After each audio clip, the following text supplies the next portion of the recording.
Since the dawn of humanity, there's been bad news. It served us pretty well.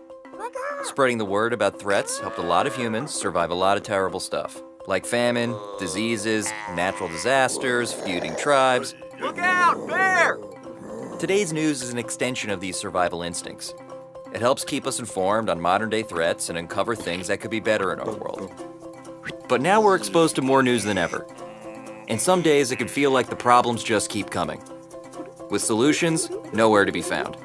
Only hearing about the bad stuff can make our brains more vulnerable to fear, anxiety, and a negative outlook on the world. Yale scientists call this phenomenon the hope gap.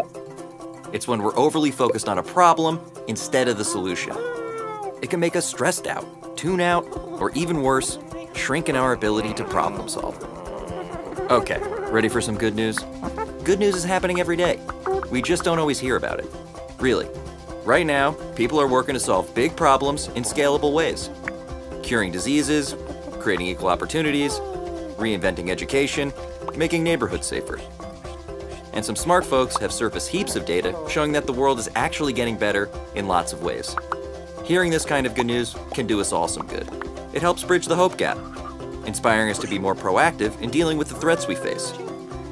Good news sparks dialogue, not just about what's wrong, but how it could be better.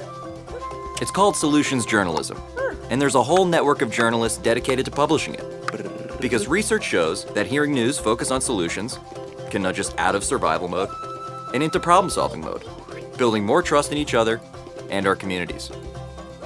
A lot of people come to Google looking for their news, so we wondered, what's the easiest way we could get more of this good stuff to more people?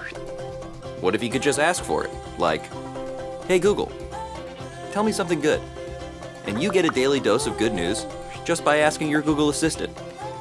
You'll hear news about real solutions to real problems, like the Detroit residents that are creating jobs by turning abandoned lots into sustainable bee farms, or the global program using video games to make city planning a more inclusive process. This is newsworthy stuff.